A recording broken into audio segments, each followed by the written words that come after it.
are back. Welcome, everybody, to Let's Dig Into That, the podcast. We are going to put our mission to the test today because why not? It is episode 10. 10. Who would have thought? Yeah, it's amazing Who to be would have here. thought? It's going great, right? So we are going to remain honest and curious in our intention to promote connection through meaningful conversation. And who am I chatting with? Next to me today is my tough-looking teddy bear with a penchant to giggle. My cuddly lineman. I love that. The handsome JT. I love that. And of course, the voice that you're hearing, the one that brought us into this episode 10 today, she is the perfect pet parent. She turns a sentence into a symphony. It is Jordan. What's up, baby? I'm so glad to be here with you. Can you believe we're at episode 10? You know what? I kind of can. My lucky number's 13, so I'm just feeling we are right on the cusp. So I am excited for episode 10 because we made a call and the people answered. That's right. Last week on our Instagram page, I put out a call for action. I said, I need our listeners' help. We want to talk about the things that you're interested in. And I begged and pleaded for our listeners to submit some requests. And Topics. It was so interesting because two ways you can do that, just to reiterate, because we want people to continue to do it. Comment on our Instagram pages, or you can go to our website and fill out the form at the very bottom. Feel free to leave off of your information. That's how you can do it anonymously. And that's why it's so interesting. Very few from Instagram. People had some hard-hitting questions, and they didn't want to attach their name to it. So we got some gems, because guess what we're doing? We're answering all your questions Digging today. in hard. Oh, Digging absolutely. in I hard. said we would answer all of them. We will get to as many as we possibly can, but we will answer your questions. I'm just thinking, you and me in rapid fire questions. I feel like this is going to be a beautiful slow burn, like a sunset, if you will. Yeah. But it is amazing, thoughtful, generous questions, topics, real life situations. Giant thank you, because what I learned from going over these, a lot of these are not things that we've read through thoroughly. We had obviously had to do some getting rid of some bad words and some hate that exists on the internet, but all part of the process. For the most part, we don't know much about these questions. And can I go first and ask? Yeah. Okay. We're jumping right in. Let's do it. What do we got? I've got this stack, and we shall see. I'm nervous. So do our best. Some might be addressed to one or both of us. We'll just kind of go with the flow. Cool. You feeling it? Hit me. Hopefully this inspires. some. And just because you're reading it, you're not off the hook. Absolutely not. I'll play. Yeah. I'm into this. All right. So hopefully we get a little bit of a softball, but that's not what life is. Ooh, Jordan and both of us, Jordan and JT, can you share with us your most embarrassing moment? And sub question: when have you been embarrassed by the other person? So our individual most embarrassing, and when have you been embarrassed by the other? Would you care to go first? I love you. That's right. I love you. Oh, man. Yeah. I'm going to start with the second little caveat that they threw in there. When do I embarrass you? Man, you are so quick to be like, hey, babe, like we'll be at a story. Come over here and tell that story about when you were a fat kid. Or never have I used those words. Tell them about when you learned to read. JT, we are here because vulnerability happens to be a forte. Oversharers, overknowers. And since his life experience has been so rich, I have never said, well, there's probably a chance. But, where he's like, oh, hi, nice to meet you. I hear you want to hear about my journey to rehab. Right.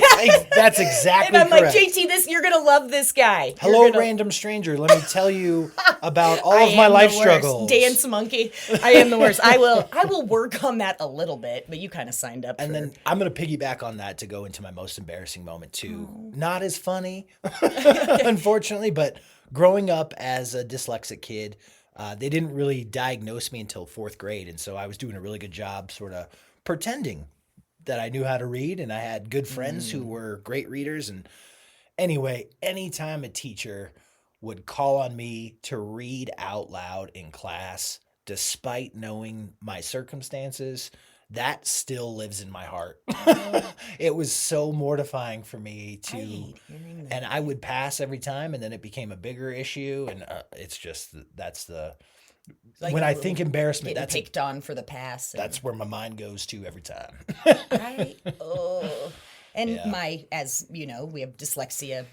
Everybody knows somebody. Right. And my cousin, I remember when they're like, why hasn't this been fixed yet? And he was in a, small town, small school, and it was heartbreaking Yeah. to watch. Fixed yet. Yeah. And I understand reading out loud, great practice. But you're I'm glad it didn't terrify you out of public speaking, because I would say that is a forte. No, it just made it so I got really good at memorizing things. That works. I don't mind public speaking one bit, but I always go in prepared knowing what I'm going to say because I don't want to read off of anything.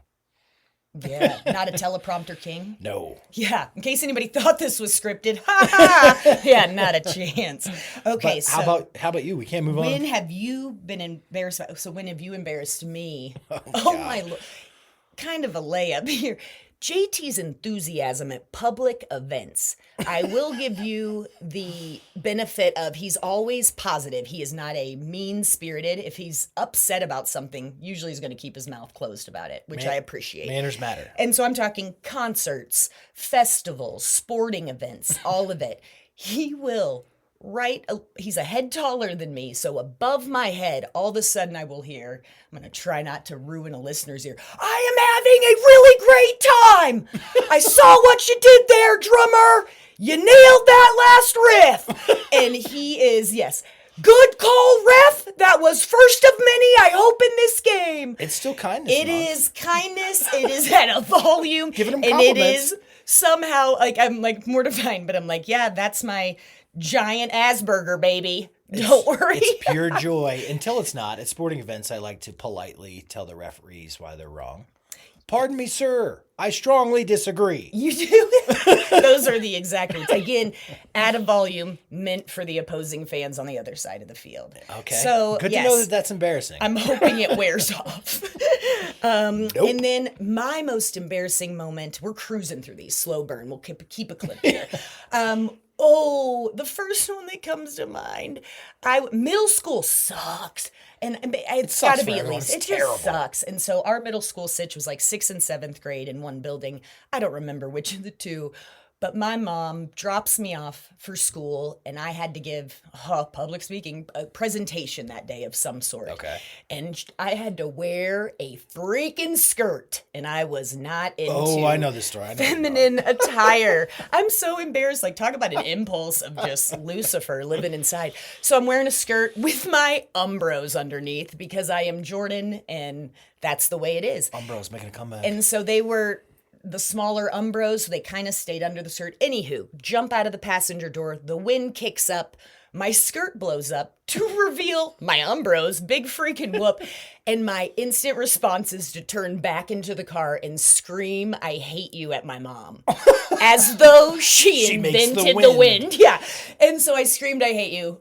I'll wrap this one up. End of the day, I get in the car and I'm like, I'm a little embarrassed. That had time to sink in, and she fortunately laughed it off, you fool. But hate is not it. So, all right, up number 2. Thank you, listeners. We wrote these on note cards if you can't hear. All right, you ready, baby? Kinda.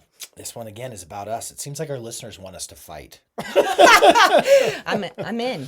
What Ding, is ding. your biggest struggle when it comes to communication? Oh, so we don't have to necessarily. Is that because if you don't mind taking it first, like I'm a big time interrupter. Cue this podcast. Thanks, everyone. I'm surprised we didn't get more notes like, hey, Jordan, give the man a chance to finish his thought or Come on. attempt Be easy. answering one of his questions.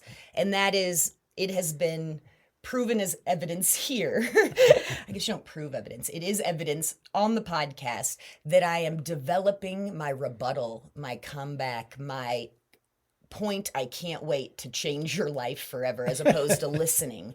Right. So active, intentional listening as opposed to me just looking at your face and running my own teleprompter. Good one and incredible self-awareness. You know what I mean? Like, that's the first step in the right direction for something that you want to change. And so, In regards to you, it is can I finish my thought? So I have interrupted. And I'm obviously going, you have not done so in the allotted time. That's how I quit wasting your words. Man, there's and so much truth to Come that. on, wrap it up. Wrap it up. So All right. active listening. My biggest struggle in terms of communication is I'm a stewer. Oh, God.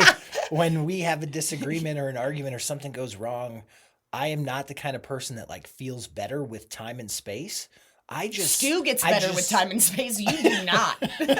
I think I just sit there in it and get worse off. I think the line that we sometimes comes up is JT said to me not too long ago, how are we going to move past this? And I'm like, baby, I'm already gone. Like, Yeah. I have breezed by past And it. that's the second part of it. I struggle because I really can't move on from a situation if I feel like I'm owed an apology. To move on, that's exactly what I need. And then I go, Don't I know it? And then I go hunting for it. And guess what demanding an apology creates? More fighting. Every time. I hope, can I ask you quickly, Yeah.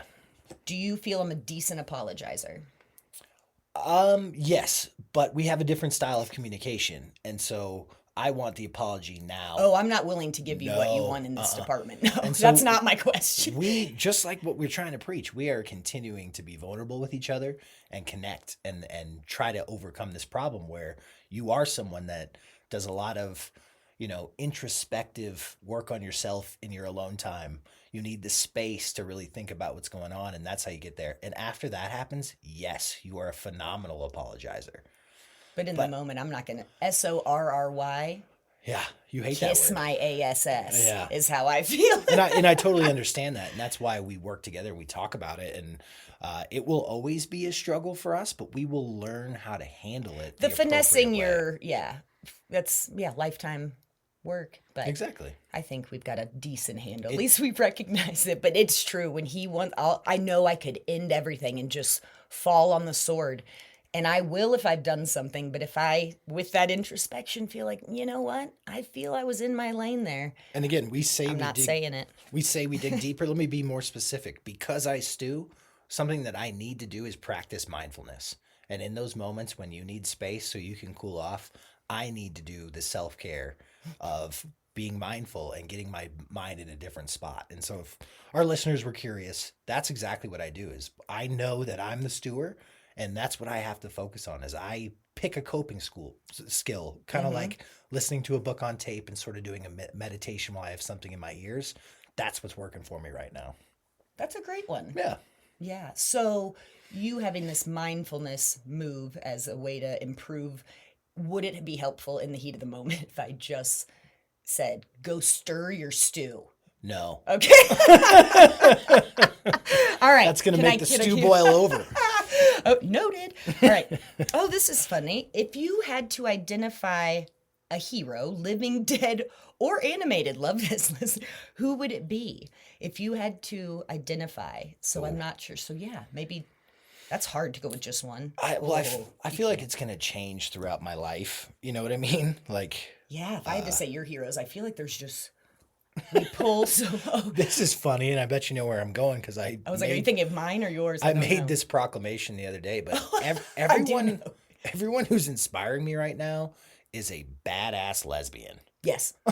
From the Handsome podcast to what Glennon and Abby are doing, I just am pumped up. Strong, outspoken women who happen to love other women has been Exactly. not new, but it it's does not- seem like a current season of badassery. And don't get me wrong, it has nothing to do with your sexual orientation. I just have been inspired by.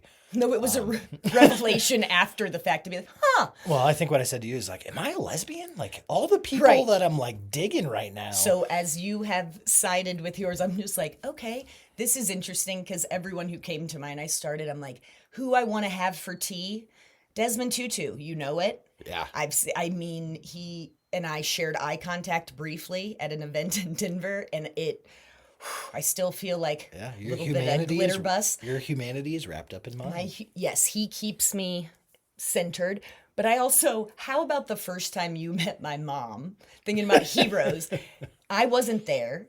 I tell my mom basically on the phone, like, so JT finally came around, the one that got away. And so we chatted on the phone and I proposed, basically. And she's like, cool. And JT's like, how about I grab lunch with your mom when we're in the same neck of the woods? And I was like, go for it. So sent them out on their own. And who was my hero? Because I'm sure it came out. Rosa Parks. She told the story of you. How old do you think you were? What is fifth grade? Fifth grade? Fourth grade? 10? Something like 11? that. Yeah, probably 10-ish. Storming in the house, tossing your backpack down in a heat. You were rage filled. I felt so angry no one had told me before. The time spent, like my plight, that story compelled me in a way. So yeah, and then you saw me. Learned Rosa Parks and was like, no, this is not right. Yes, it was.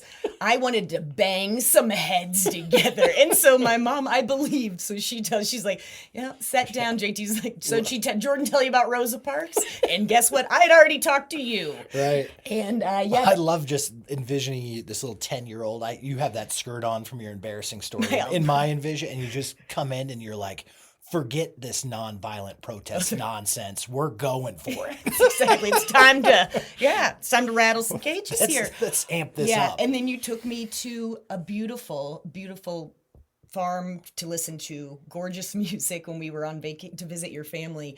And you're like, the Underground Railroad goes through it. I burst into tears right underneath about my love for Harriet Tubman. And yeah, so all right, heroes. You're a lesbian. I'm black, and here we go. I have to shout out. My hero has always been Robin Williams with the way he spoke about his depression and mental health awareness in a heartbreaking way. He dedicated his life to making people feel better when he wasn't feeling great himself. Robin Williams has always been a hero of mine. Good shout out. Oh, my turn, right? I think so. Let me grab one of these cards. Oh, here we go. We're getting dirty now. Oh, dang it. Okay. What was a sexual discovery you came to later in life? It's a good question, listener. I like that one. A sexual discovery. Should I go first? If you got kids listening, we're not holding back. Prank call. Earmuffs. Earmuffs. I can keep it pretty PC. A sexual discovery. I think sense of agency. Okay.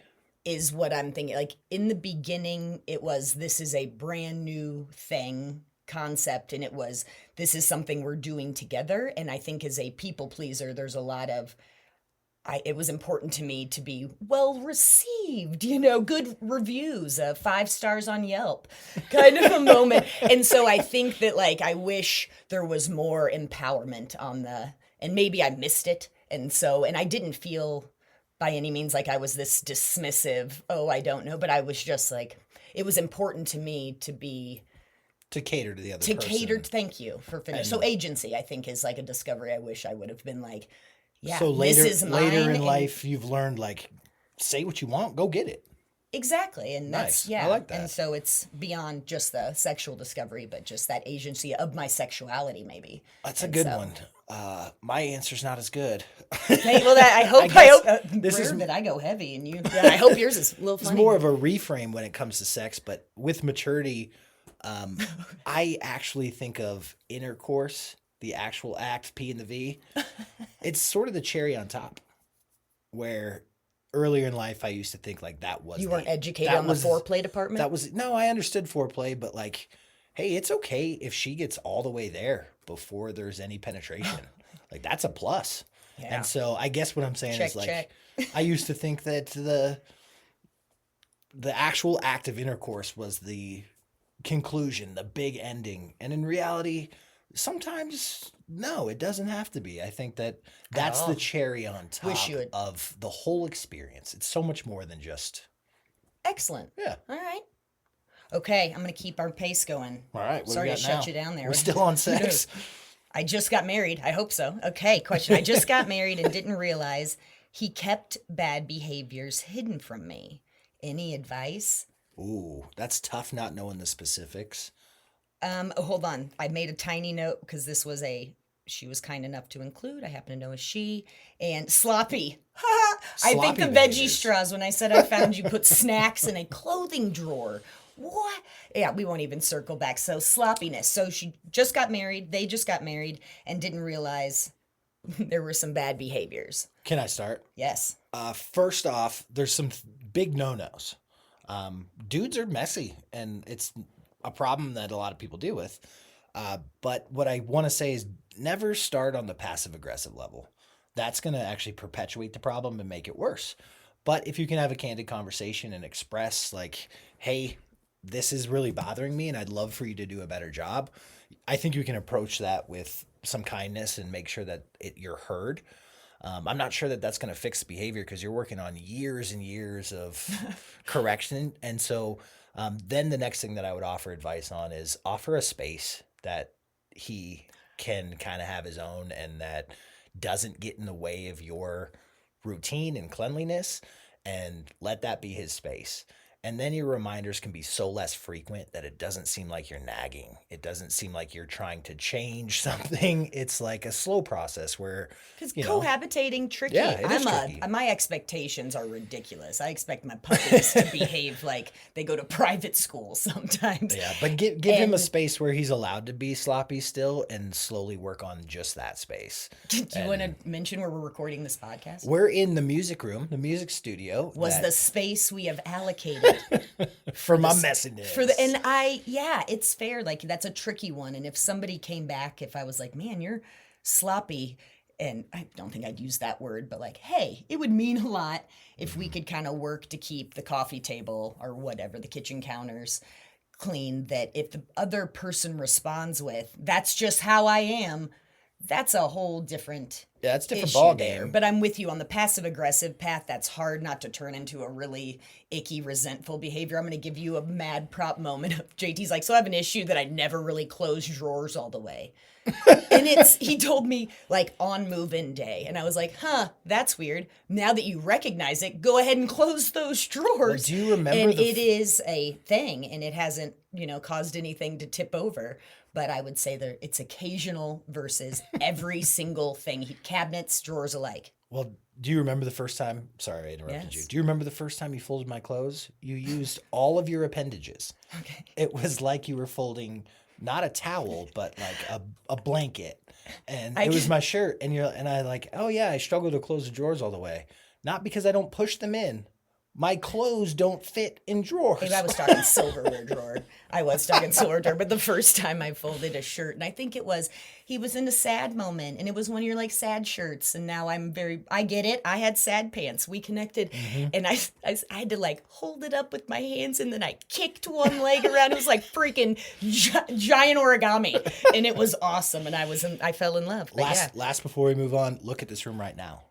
I was going to give you some props like this. Well, that's the music sort of my room point. Is it started really messy. closet is closed. All of my clothes are folded in there, and everything's hung up. And it's because you gave me the time. I'm just saying, like, you condensed it here, and then it got better, and now our whole house is clean most of the time. It's very true. I think we've got a good flow, but I, as a realtor, love to keep my house in a general, it looks staged sense of we look ready to entertain. And so with your humble brag of how clean this room is, we got a question, greatest accomplishment. Ooh. So a little getting to know you again. So do you want to take that one? Why don't you go first? Greatest accomplishment. Ooh. Oh, the one that brings me the greatest satisfaction. Do my best to keep this story in a cute little nutshell, but heard a rumor on TV that the price of a full year of school for a kiddo in South Africa, this included uniform, books, teacher salary, meals, a lunch meal every single day, transportation, $16 full year. Lost my mind. And I started a non-for-profit called Immunity when I was in college. It ran for 10 years, and we helped get 100 kiddos from kindergarten through 7th grade. That's incredible. And I got to visit twice, and I worked with the principal, and we met the most amazing cab driver on our first trip to Cape Town. We stayed in touch. He would email from his sister's house, and he trotted us around our second visit, and I felt I was too and hard in my connection to my humanity, and it changed. That's incredible. My feels. Wow. Yeah. Immunity and all the amazing people that worked. Like, I miss that crew. We should honor that more. We're going to restart something. There you Yeah, go. I got the itch. So your greatest accomplishment? Anything? Yeah, similar vein. I mean, and You learned to read. I'm proud of you. I'm proud of you. I would say that my biggest accomplishment has definitely happened in the last, handful of years where my life transitioned. I've spent the last 3 years as a counselor at a residential treatment facility for kids from hard places. And although it's not rewarding in the immediate, I know that I really impacted a lot of kids' lives and that It changed me from afar. absolutely. And the education that I got in that process and it made me a better person. But my greatest accomplishment would be the countless amount of kids that I helped hopefully have a better life from the experience of our time together and the things that we worked on. And If it wasn't out of your mouth, I was going to say it. It's yeah, a good and one. it was everything. It was from substance abuse and alcohol counseling to early childhood trauma to Being a parental figure. and... teaching you about why your penis looks different than the other Oh, kids' he penises. did have. I called it his group session. I was like, "Oh, did you have? Let's talk about our privates with JT time Well, today." it's It such a was so weird good. age working with teenagers, and then so that don't the- have question answers. no around. one's answered these questions. And so one of the things that we did is we gave them a book about anatomy, and this adorable little kid comes up to me and he points at the picture of the penis in the book. Mine and doesn't goes, look like that. Mine doesn't look like that. Oh. And so Circumcision. That's how I got started on Life Skills Group, and Mine doesn't look like that, huh? and you Well, started what calling does that it look like? Ask JT about your penis. Ask JT about your private parts time. So, All right, why that don't was you a pick one? good question, listener. Thank you again, listeners. Ooh, this is another fun one. What is your silliest, hate that word, fear?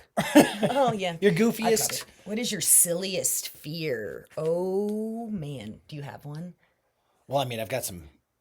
You know what my biggest fear is, and that's abandonment. Oh, I always it's like talk about me- that. Me not leaving a note. I don't love it when people just kind of get up and split, and I don't know what's happening. That's the serious answer. The not so serious answer is I am terrified of Oompa Loompas. It's always been like Freddy Krueger, none of it, but those little choreographed demon things that sing and dance, like I think that's the creepiest thing on the planet. And so that would be my answer. Yeah, they were a unique color, hue. They Terrifying. Yes, so silliest, goofiest, you said fear. My answer that comes to mind is like, oh, my squandered potential. Like, obviously, not living up. Oompa Loompas, squandered potential. And then I'm like, I had a stupid one where I used to, a long time ago, was it self-generated? But I hated miniatures. Freaky, get me out of the room with like teeny tiny, didn't function. I've come a long way. Yeah. But I think the silliest one is, you see her, pretty outgoing, can chat about just on any topic, truly. But I hate walking into an event I've been invited to, party, otherwise, alone. Like that. Yeah. And that's a normal one, and I'm good at it. Is the dumbest thing is I can literally walk up and be like, That's why it's "Hey, a goofy Deb, fear. Yeah. And so I can knock it out, but I'm almost embarrassed to be like, "Why are you such a puss? Like, get in there and be your charming self, Jordan. Like, come on." And so that's a silly one. All right, Well, what do you do to combat that? walk in the damn room. Right. Exactly. Not as scary as you thought it was. Hold on, this one I just have to ask you because it has superheroes, the word I saw. And so if you were a superhero, what would be your ridiculous but harmless weakness? That's a silly question. I love it. Well, why change it up? Dairy. So I'll be lactation. Yeah. I'm just My powers leave with the gas that leaves my body. I love it. Okay. Thank you. That's a who. I think this one would be really easy to knock out quick too, and it's a little risque. Scale of 1 to 10, rate your sex drive. Oh, like so. Okay, like in the course of a week at this moment. I think just like if you had to give it a score, 8.75. 8.75. I went solid 8. So yeah, Yeah. compatible. Yeah. Okay. Good deal. Good That's a deal. good one. All right, moving on. Ooh, this one's intense. You guys sound in touch with each other. How do you convince your spouse or significant other that therapy might be helpful if they're not into it? Oh, that's a very great question. That is a good question. Would you like me to? Sure, I could tackle that one. Yes. As our in-house. So first therapist. off, I want to say, individually, that's got to be a decision they make on their own. But I'm going to take this more of a couples counseling avenue where you want to do some work on the relationship and you want your partner to participate. It's a tricky one because if they're not interested, the best thing you can do, it's what we preach, vulnerable. Go to them and express how you feel and make it not about them, make it about you.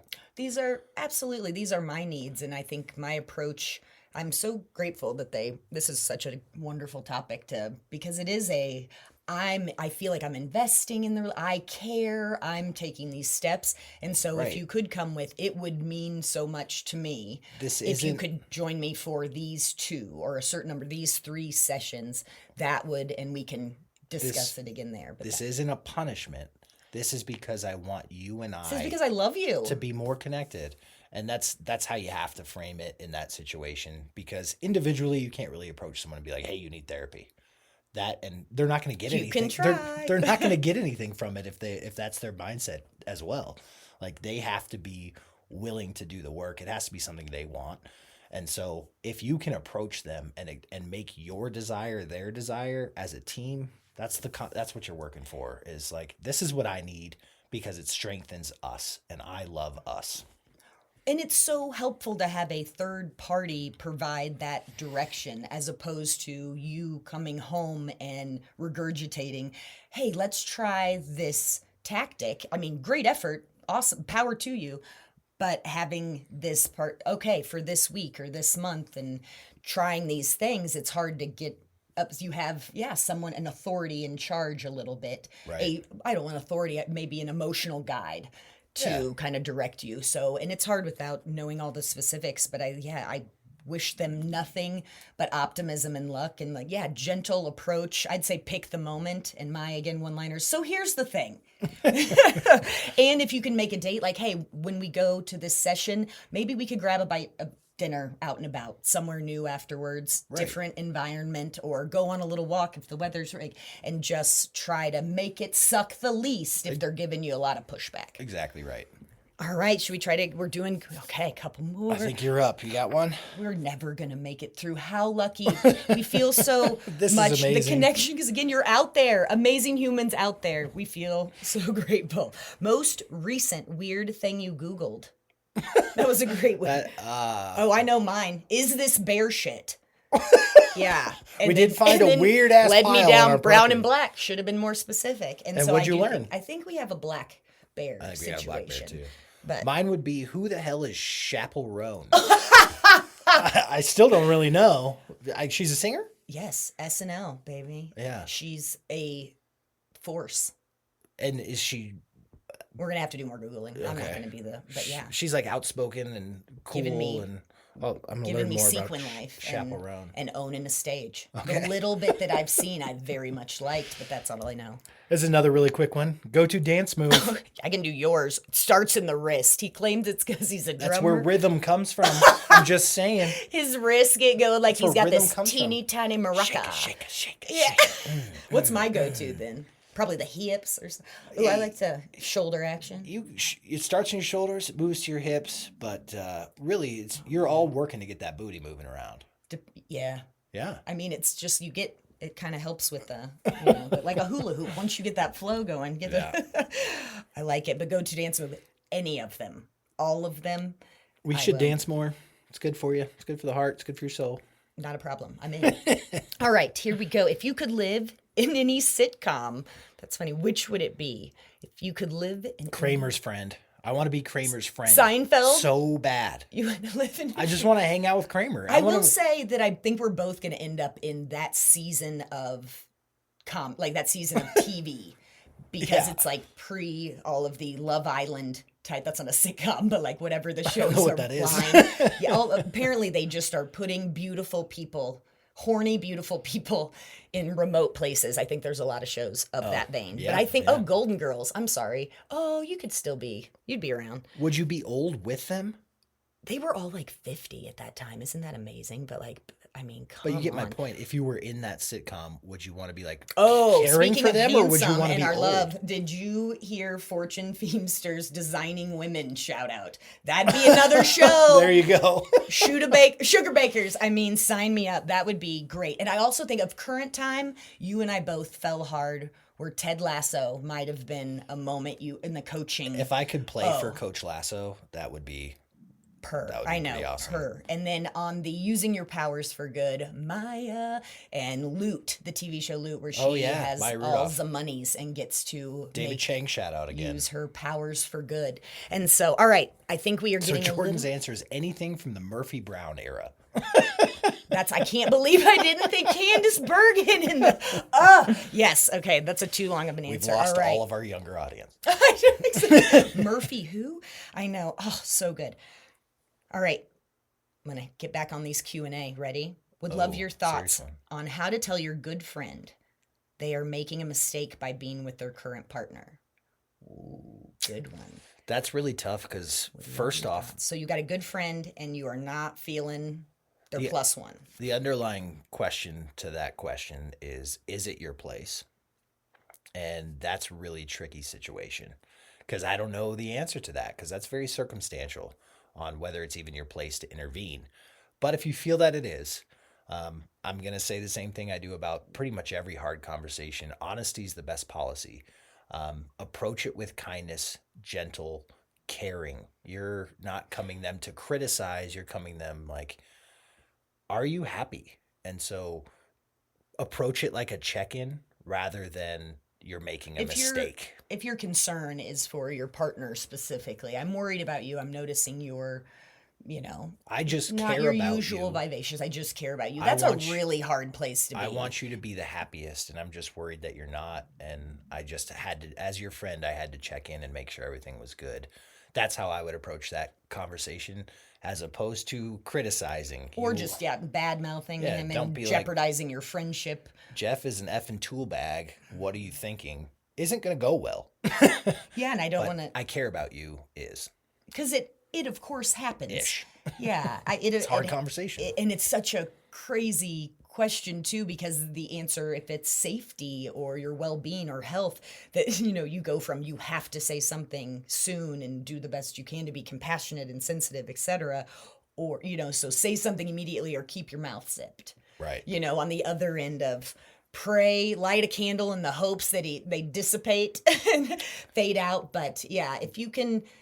It's Great. a risk because that friend is in the mushy-gushy love zone and can say, mind your business, how dare you, and you can really jeopardize. So I'd be careful how you approach. Absolutely. And maybe even practice. Give yourself a dry run. Write a letter.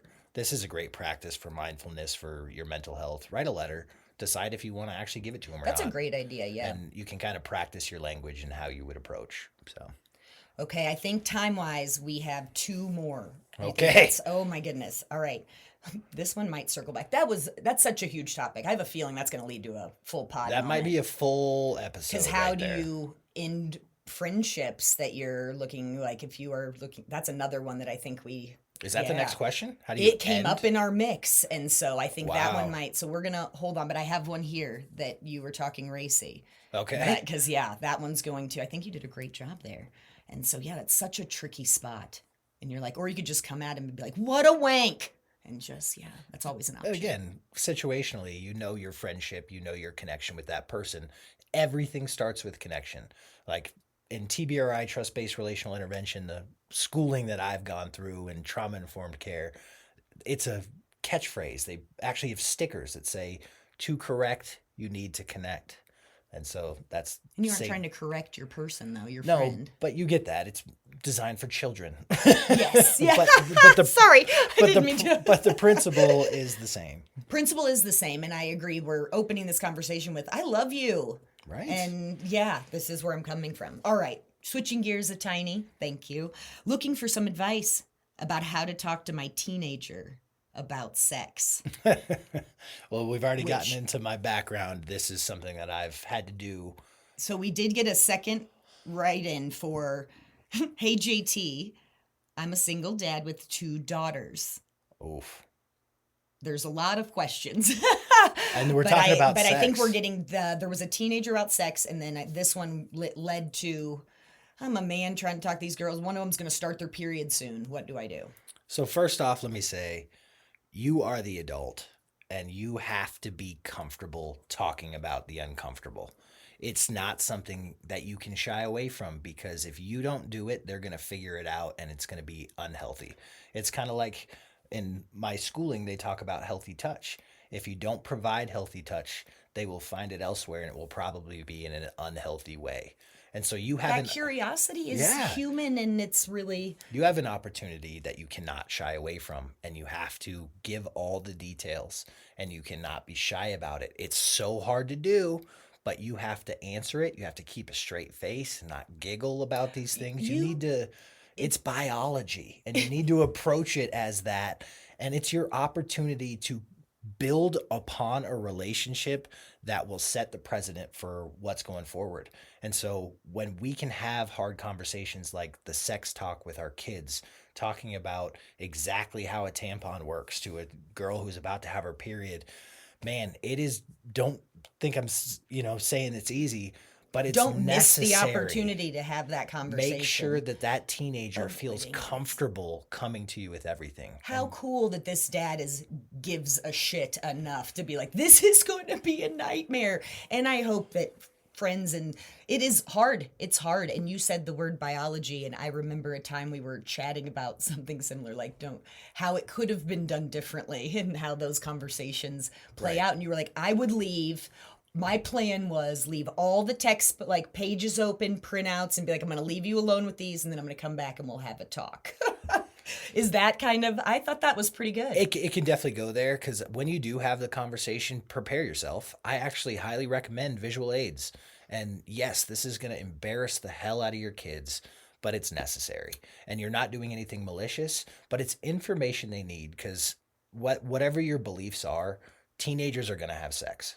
And if they don't know what's going on, they can be really irresponsible with how it goes down. And so teaching about birth control, I think, is important. Even if you don't believe in what's going on, at least make sure that they're in the know and that they know. Get the correct information. Exactly, because there's a lot of misinformation out there. Make sure that the information comes from you. So that's a good question. That's a great question. Well done there, because it is tough one. It's a tough one, and yeah, again, getting that misinformation and trying to correct or redirect, and again, I'm talking about the agency. I didn't feel like this is such a delicate, but it's hard now that I'm so far away. It can be really cool time, but remember the movie Knocked Up, where Seth Rogen thinks that he's all good, that there's no way she can be pregnant because she was on top. Oh, that's the kind of shit I'm talking about. Like, that's the nuts. She was on top. It was a Thursday. Like, she only ate fish that day. Of course she couldn't get pregnant. Yeah, and dad, with your girls, teach them about the menstrual cycle and how that plays a factor into what can happen in producing a child. And it's a really tough spot to be in, but it's got to happen. If you have a close friend that's a girl that the girls are comfortable with, bring her along. She could be a huge benefit. Can help buffer. My mom, mad shout out here, where my high school boyfriend, his parents went through a divorce and kind of left, where his mom wanted to make sure, because we were at an age that we knew all the correct, that it wasn't the on top knowledge. Right. And so the moms actually had a really progressive, like, all right. And my mom was like, I'm on it. And it went well, but we were both there. And it was like, you're young adults. Let's behave as such. And so, but the period moment is really tricky with the dads. But if she even has another young girl, if you are not the only dad in this situation, and maybe you can, because it's never fun. I was, again, the first by like a year and a half of any of my friends, or 2 years. And so, poor baby. Or 10, and I think my best 16 when hers tooted along. Wow. Yeah. And you were way too involved. We call them, if anybody wants to borrow this, our house name for tampons is picnic supplies. So on our grocery list, picnic supplies, and it has, you need to pick up some picnic supplies. Hey babe, we're packing for a trip. Did you get extra contacts? And picnic supplies. Mm-hmm. And so this has been unbelievable. Was that the last one? It's not. And so I think we are going to end on episode 10. I actually felt so mushy gush that this last one was just a sweetness. And so I'm being a little, but it says appreciated your podcast on Thanks. I'm going to start over. Hi, guys. Appreciated your podcast on kindness. Started a sticker chart for my kids. They filled in the blanks on the calendar. Some were so funny that I will save to share with them as adults. Oh, Thanks. Our that is little so bingo, awesome. kindness bingo, that melted me. That's huge. I'm This so is- glad that people are getting some takeaways and like that makes me feel huge. Back to my greatest accomplishment. All I want to do is help people communicate and be vulnerable and overcome the challenges that we all experience and face. Well, Captain Squandered Potential over here wants to let you know that you are on the right path. No, it is so much fun chatting with you. And we do have more questions that I think we're going to have to keep for maybe We some will will make do- into a full episode. But it meant so much to hear from you. We Keep will them do coming. We will do this again. Keep them coming. Again, our website, letsdigintothat.com. There's an inquiry form. Put any question you want. We will get to it. Find us and make it weird. Absolutely. Thank you. This was fun. This was so fun, and it's all because of you. We can't wait to Exactly. do it again next time. Absolutely. I'm JT. And I'm Jordan. Episode 10. Woo!